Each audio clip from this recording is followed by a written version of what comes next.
I can remember playing the original Metroid for the first time at my buddy Brian's house. Now we're talking 1989 probably, if not early 1990. And I remember laying on his carpeted floor in his living room, on his living room rug. I remember him turning on his Nintendo Entertainment System and immediately being struck, almost like a smack in the face, by this incredible title screen with this eerie, foreboding, and just otherworldly music. There was something so alluring about this title screen. It was like, what is in this game?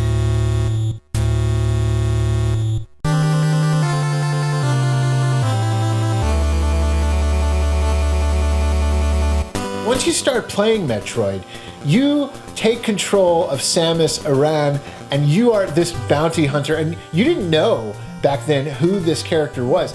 Back when the first game came out, the original, you didn't know it was a female bounty hunter. You thought, okay, it's probably some muscle-bound man who's, like a commando, in an alien army suit or something.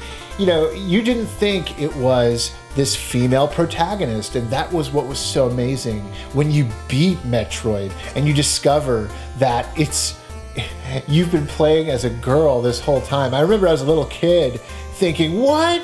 You're playing as a girl? Oh, that's pretty cool, actually. Yeah, that's pretty cool.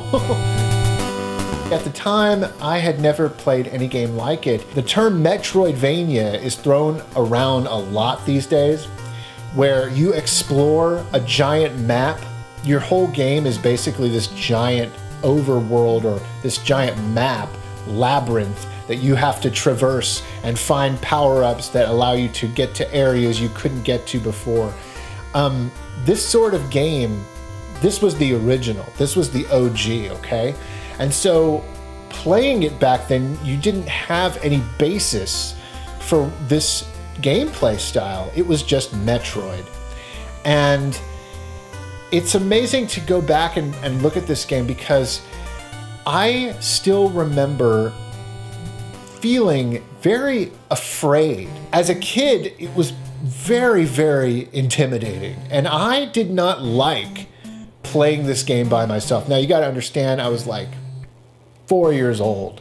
I remember I would like watching this game really more through the eyes of either my buddy Brian, who's a little more skilled at it, or my cousins Mikey and Manny. And Mikey and Manny, they were really good gamers as well, and they were older than me, and they knew all about this game. They had it. In fact, let me go ahead and show you this brief clip of my cousin Mikey playing Metroid in 1991.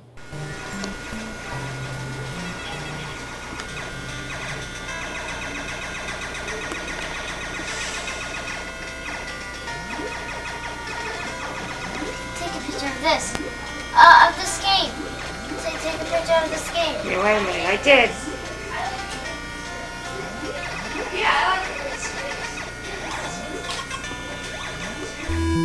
As you can see, Mikey was playing Metroid in 1991, years after the game had come out, and they had already owned the game for quite a while. This really is a testament to just how great Metroid was, and what an experience it was, unlike any other. When you were done playing your Super Mario games and your run-of-the-mill platformers or your role-playing games like Final Fantasy, you could turn to a game like Metroid, and it would be this experience that no other game in your NES library could give you. It's fun to watch this footage of him playing the game, because that's how I remember Metroid the most. I used to like watching people play Metroid because A, I was scared of the game to an extent. It was intimidating to me. It gave me anxiety. And I loved watching people who were better at the game get further and further into the game. And you know what's crazy is that no other person on this planet that I know could play this game better than my buddy Brian's mom. His mom could beat it.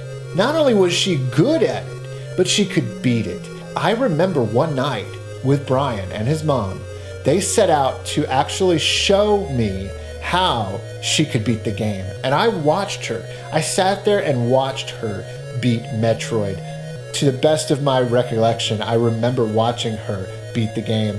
But you know, rather than me go on and on about her beating the game, let me go ahead and turn to my buddy Brian, who weighed in a little bit on his experience with Metroid, and specifically with his mom beating the game. That game was impossible for me to beat. I would play it for hours, and I'd make it pretty far. I'd get certain power-ups. I think the furthest I could make it was to beat Kraid. My mom did something that was pretty extraordinary. She would draw maps on notebook paper, and she would play the game. And I remember it being such a big deal that my mom actually beat Metroid in the maybe 1990 or 1991. And Tyler and I were just like, we couldn't believe it. It was amazing. And even to this day, I don't think I've ever beat Metroid. I've never actually sat down and played through it all the way. But it's definitely a very interesting game. It's a little rough. You don't have a map built into the game, so you almost had to draw your own or have an extensive memory. Way ahead of its time. It started a movement. It started a whole genre. For the longest time, that's the only way I really experienced playing Metroid. It was really just playing it at my friend's house or watching my friend play it, his mom watching her play it, until the Christmas of 1990, when one of the gifts wrapped underneath my tree was Metroid on the NES. Metroid! No! Yeah! Who's that from? Me and Mommy! Yeah, Metroid! Even after I got Metroid on the NES, it really was a game that still intimidated me quite a bit, and I did not beat Metroid. I never beat it on the NES. Even though I owned it, even though I watched other people play it and beat it, I never beat it myself. But the games that came out after this original Metroid, they were some of the greatest, most influential games that ever came out. The sequels that showed up years later, including Super Metroid on the Super Nintendo, became some of my most beloved and cherished games of the 16-bit era and beyond. And I just wanted to take this moment in this video to really just talk about my love for the Metroid series, the memories I have of it, of specifically the original game, and what an impact that made on me at such a young age. You know, Metroid was just a turning point. It was a turning point for the entire video game industry. Never before had we experienced a game with so much exploration and so much freedom to do the kind of things that you did in Metroid. Finding new power-ups, finding new ways to go and hidden passages. It's a game, guys, that honestly I'm going to cherish forever.